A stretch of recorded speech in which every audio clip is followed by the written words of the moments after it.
ఎవరో ఏదో చేశారని గుళ్ళు కట్టద్దని. నాకు తెలిసి మీకు కూడా అలాంటి ఫస్ట్ ఇదే క్వశ్చన్ ఎదురై ఉంటుంది నాకు తెలిసి. గుడి కడుతున్నాం అనగానే ఎవరిని చూసి కడుతున్నాం, లేకపోతే ఏ హుండీలు నింపుకో అంటే నేను అనేది ఏంటంటే ఎదురై ఉంటాయి. వాళ్ళకి ఏ సమాధానం చెప్పారు? ఇప్పుడు ఒకటే విషయం, మేము ఏ సమాధానం చెప్పలేదు. ఫస్ట్ మాకు అమ్మ ఇచ్చిన కార్యం అది చేసినాం. ఆ తర్వాత ఈ గుడి ముందుగా చెప్పాలంటే మాకు అమ్మవారు చెప్పినది ఒకటే, ఎవరి కోసం మీరు ఆలోచించి కట్టాల్సిన గుడి కాదు ఇది. ఫస్ట్ మీకు ఇచ్చిన కార్యాన్ని మీరు నెరవేర్చండి, ఎవరి రాసి పెట్టుంటే వాళ్ళు మాత్రమే ఇక్కడికి వస్తారని చెప్పింది. వాళ్ళ కోసం ఎవరి కోసం మనుషుల కోసం కట్టిన గుడి కాదు. అంటే అర్థం చేసుకోవాల్సింది ఏంది అని అంటే, మాకు ఈ కార్యం అమ్మవారు చెప్పినప్పుడే కొన్ని నిబంధనలు చెప్పడం జరిగింది. ఎవరిని ఉద్దేశించి ఎవరి దగ్గర నుంచి ఏది ఆశించి లేదా ఈ కార్యం చేయాలంటే మనుషులు చెప్పిన మాటలు విని ఈ ఆచారం ఆ పద్ధతి ఇది అది అని కూడా ఎవరి దగ్గర సలహాలు కూడా తీసుకోవద్దని అన్నారు అమ్మవారు.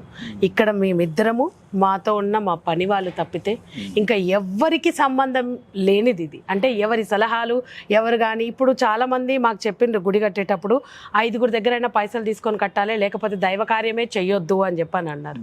ముందుకు పోదు అని చెప్పి ఇంత పెద్ద గుడి కట్టినాం, ఒక్క రూపాయి కూడా ఎవరి దగ్గర తీసుకోలేదు. సింగిల్ పెన్ని ఒక్క రూపాయి అన్న తీసుకోవాలి అన్నారు, మేము తీసుకోలేదు. తీసుకోకపోయినా మేము కట్టగలిగినాం. అది మనిషిలో ఒక స్వార్థం. నిజం చెప్పాలంటే ఆ రూపాయి అన్న పెట్టాలి అని అంటే పెట్టి నేను రూపాయి ఇచ్చిన అని జన్మలకి వాళ్ళ పిల్లల తరతరాలు చెప్పుకునేటట్టు వాళ్ళు 100 మందికి చెప్పిపోతారు. పలానా గుడి కడితే మేము అందులో ఒక ఇన్ని పైసలు ఇచ్చినాము, ఆ గుడికి మేము గంట ఇచ్చినాము, ఈ గుడిలో మేము డోర్ చేయించినాము, ఆ గుడిలో మా పేరు మీదనే ఇది ఉంది.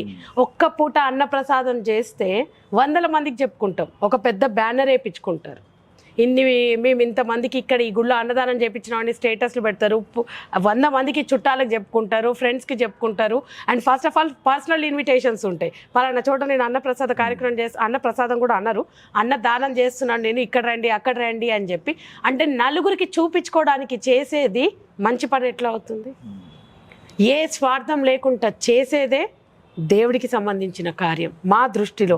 ఎందుకంటే మేము ఇక్కడ అదే చేస్తున్నాము. ఎవరికి చెప్పుకోవాల్సిన అవసరం లేదు, ఎవరికి చూపించాల్సిన అవసరం లేదు. ఇవాళ చాలామంది అడుగుతున్నారు, వాళ్ళ ఫేమ్ కోసం చేస్తున్నారు, డబ్బులు సంపాదించుకోవడానికి, లైకుల కోసం. ఇన్స్టాగ్రామ్లో లైకులు మేమేం చేసుకుంటాము, యూట్యూబ్లో లైకులు మేమేం చేసుకుంటాం.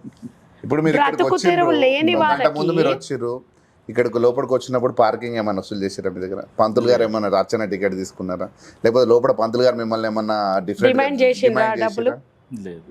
సో ఇక్కడ ఈ సిస్టమ్ జరగాల్సింది ఏంటంటే, దేవుడికి మనుషులకు మధ్యలో ఏదైతే గ్యాప్ ఉందో ఆ గ్యాప్ తీయాలనేదే ముఖ్యమైన ఉద్దేశం.